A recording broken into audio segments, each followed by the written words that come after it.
Incoming Vice President J.D. Vance sat down for an interview on the Fox Propaganda Network in which, among other things, he walked back some of Donald Trump's key promises, doubled down on some other promises that are particularly unhinged, like using the military to forcibly seize foreign territory and separating families at the southern border, and then he struggled when the Fox News host confronted him about President Biden's objectively good economy.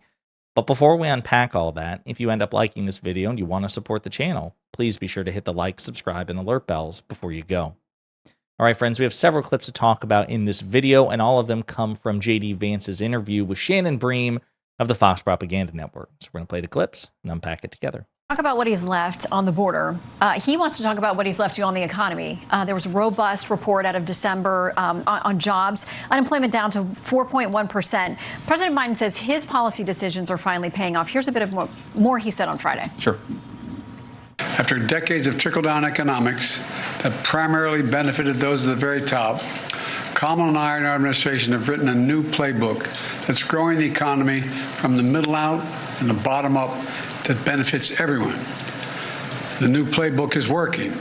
Okay, so the December numbers were good. What kind of credit do you give him? Well, look, first of all, I wish Joe Biden all the best, but the fact is he has left us a dumpster fire, not just at the border, but also with the economy. First of all, we know that prices are way too high for many Americans. We have to work every single day to stabilize prices for American families.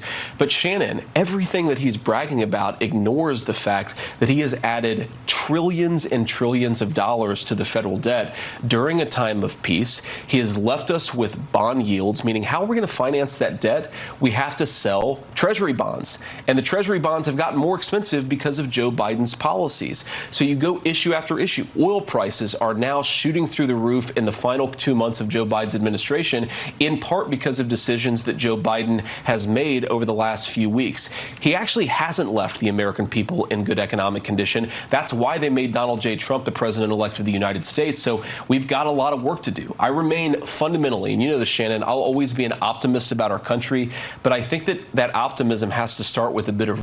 So it's so funny to watch this. So yeah, again, even Shannon Bream's like, hey, listen, the job numbers in December were really good.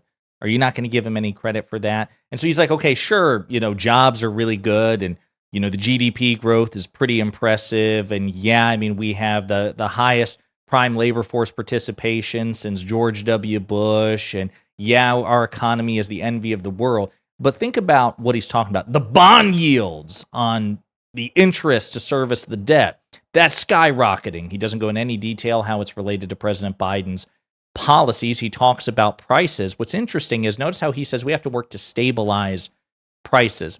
Well, what do you mean by stabilize? Because what you all promised during the campaign is that you would actually cut grocery prices for consumers. Not that you would stabilize them, you would reduce them, and you would do so quickly and effortlessly.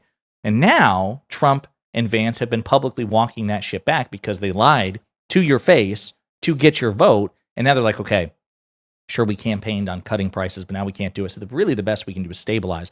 What does stabilizing mean? Because inflation, the rate of inflation has gone down to about the target rate. So are you saying you're going to take inflation from 2.6% down to 2%? And that's your, we're done here. We got grocery prices stabilized, even though Biden had done the lion's share of the work. You talk about the debt. Donald Trump, your cult leader, your boss, added $8 trillion to the national debt in 4 years. We've talked about it. We've seen the charts. I love showing it because it shows that Trump has added twice as much to the debt as President Biden, all things considered. He contributed more to the debt. His deficits were extraordinary. What's interesting, too, is he talks about, Biden's racking up a lot of deficit during peacetime.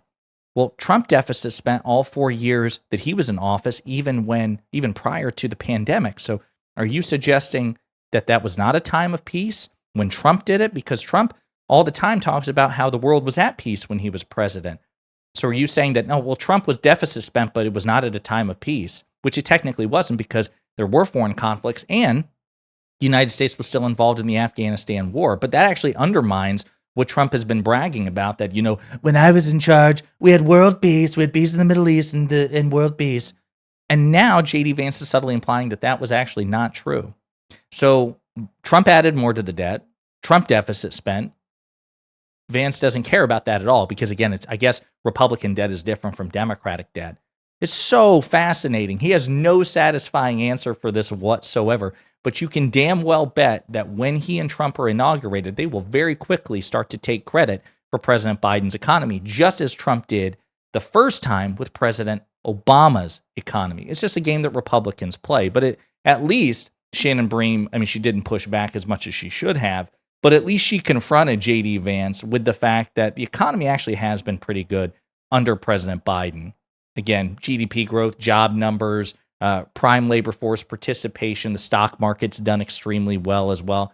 And these are macroeconomic metrics that they care about, except when Democrats are in power and they do well under Democrats. So I digress. Here's another clip. How does President Trump plan to handle these last minute things? And what are his own executive actions planned, especially with regard to the border on day one? Yeah, so Shannon, if you step back a little bit, I do think it's important to reiterate that not just on the border, but on a whole host of issues, President Biden has left us an absolute dumpster fire. Now, we're excited to get to work, but we need to be open and honest about the fact that President Biden has not left the next administration in a good place, right? FEMA's funds are depleted. We have a wide open southern border. Oil is going through the roof. Bond yields went from 4.1% to 4.8% in a month. And that's on top of the fact that President Biden has been running the largest peacetime deficit. So again, they doubled down on this. Okay, so Trump's deficits, were they not at peacetime? You're contradicting yourself. Again, we've seen energy production in this country is extraordinary. It's higher now under President Biden than it ever was under Donald Trump. You talk about the southern border. Because of President Biden's executive orders, border crossings now under President Biden are lower than when they were when Trump was in office, as Trump was leaving office. So again, you see what he does. He lies his ass off in an effort to undermine what he's inheriting from the Biden administration, only to take credit for it, a week, 2 weeks, a month into their administration. They're just going to ride the coattails of the Biden administration, take credit for all of it, because again, that's what they did. That's what Trump did and Mike Pence did in term one. Here's another clip. What's the deal with Greenland and the Panama Canal? Are we using or considering use of military force in any of those situations? No, look, we don't have to use military force, Shannon. The thing that people always ignore is we already have troops in Greenland. Greenland is really important for America strategically. It has a lot of great natural resources. My friend Donald Trump Jr. was there a couple days ago, and you know what they told him? They want to be empowered to develop. The people of Greenland want to be empowered to develop the resources there. But the question is, he's threatened to use the military to seize Greenland. What about that? And J.D. Vance's answer is, we actually already have military presence in Greenland. So wait a minute. Are you doubling down? Is that a sly, a wink and a nod towards Trump using the military to coerce or to forcibly seize foreign territory? I thought you all were leaving the neocon hawks and the passive neocon hawks in the past and going for a more dovish approach.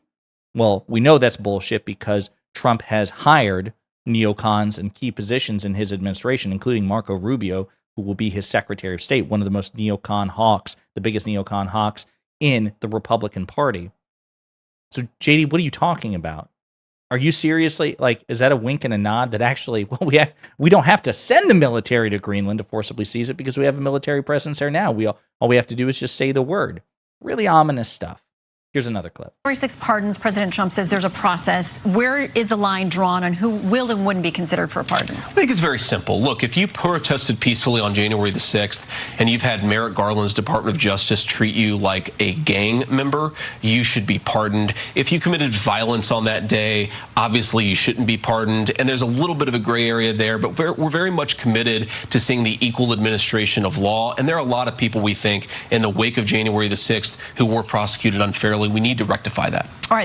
So again, what's interesting is, I don't know, I assume, this could be like Trump sending J.D. Vance out and be like, hey, listen, I need you to walk back some of my promises. Or it could be J.D. Vance, trying to publicly pressure Trump, and massage Trump in a certain way because he recognizes Trump as, such a fair weather person when it comes to politics. He's been on all sides of this. But Trump has repeatedly said that he would pardon all January 6 defendants. Political prisoners, including the violent ones. Now, at other times, he's suggested the otherwise. That's the thing about Trump. He's not consistent on most issues. that would be something that should merit media attention, even from right-wing media. Be like, hey, listen, isn't it kind of weird that he's like all over the place on this shit? And imagine if a Democratic politician were, they would also be all over that inconsistency. Vice President Harris changed her opinion on a particular issue between 2019 and 2024, and Fox had to run with it time and time and time again. How dare you? You said something 5 years ago that's not quite what you're saying now. Meanwhile, Trump says one thing, he can't be consistent within 5 minutes. And here you have J.D. Vance suggesting, actually, we're going to take a more nuanced view of the January 6th defendants. And if you have committed violent crime, you're not going to be pardoned. Well, who knows what they're going to say next week, because they said something different the week before and the week before that. And also, many prominent MAGA Republicans are demanding blanket pardons for every January 6th defendant, including the violent ones. So will MAGA be pissed off about this? I mean, I suppose in theory, but of course, my position is that basically on most issues, with the exception of the vaccine, and maybe not even that, the MAGA movement is a cult of personality. So I'm not convinced that if Trump says, no, I'm not going to pardon the violent offenders, no, I'm not going to pardon any January 6th defendant, in theory, MAGA would be pissed off about it. But as with most things, we've seen MAGA consistently defy their own principles for the sake of Donald Trump. So maybe there won't be any backlash at all. We have another clip. Egregious things that you cite that I would think all Americans are against. Sure. That's a small fraction of the millions of people who are here, who have built lives. Many of them have been here for decades. So you do have hundreds of thousands, maybe even 1 million people who, in addition to crossing into the border illegally, have also committed some measure of violent crime. So it's actually a very large number of people, Shannon. And the point is that if you want to fix the overall border crisis, you have to engage in law enforcement. We can't buy into this lie, really from the extreme left, because I agree with you. Most Americans want common sense border enforcement. We can't buy into this lie that law enforcement at the American southern border is somehow not compassionate to families who want to cross illegally. Our number one responsibility is compassion to our fellow Americans, and that starts with enforcing the southern border. You cannot have a country of law and order, of stability, of basic good governance unless you get control of what Biden has left us at the American southern. Egregious things that you cite that I would think. Again, the southern contacts at the southern border have precipitously dropped. They are lower now than they were. They are lower with Biden leaving office than they were with Trump leaving office. J.D. Vance knows that, but he's just lying to your face.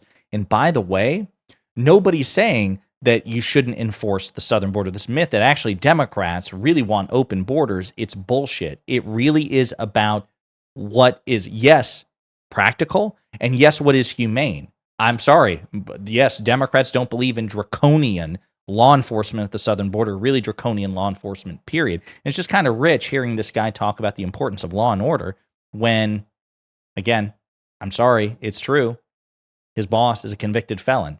And you can say, well, that's different. No, it wouldn't be different. The same charges applied to a Democratic candidate. J.D. Vance would be sitting there on Fox News saying, I can't believe the Democrats have nominated this convicted felon.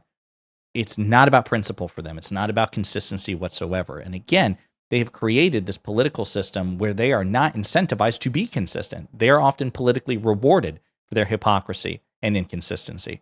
Here's another clip. Who are humanitarian activists and others who are worried about these deportations, saying families are going to be separated, people are going to be put in tents and in terrible conditions. They have real concerns about the way you plan to actually mete out those things you're planning to do. Yeah, so this term is something you're going to hear a lot in the next couple of months, the next couple of years, Shannon, family separation. I think it's important. That's a euphemism. That is a dishonest term to hide behind the fact that Joe Biden has not done border enforcement. If you say, for example, in the United States, we have a guy who Biden deported more people in raw numbers and as a rate than Trump did. There have been more deportations under President Biden. There have been more contacts between undocumented immigrants and law enforcement at the southern border, which means that law enforcement under Biden are meeting these people. What are you talking about? But again, notice the tacit concession here. Oh, you're going to be hearing a lot about family separation in the next few months. Are you planning on separating families? He goes on to say, well, here in the United States, when violent offenders break the law and then they're arrested, by definition, they're separated from their family. Yes, that's true through the judicial process, through the court system, and also, as you said, for violent crimes. Simply for crossing the southern border, you should not be separated from your family. If you have violent, undocumented migrants, nobody is suggesting you got to keep the families together, that they both have to share a jail cell, or that that you shouldn't imprison or incarcerate, or yes, even deport violent offenders who are here undocumented. But that's not what the complaint is about. That was not what the Trump family separation policy under Stephen Miller and Tom Homan in term one. That's not what that was about. And he knows it. But what he's trying to do is muddy the waters in order for the notion, the wildly unpopular notion of family separation, to lose its sting.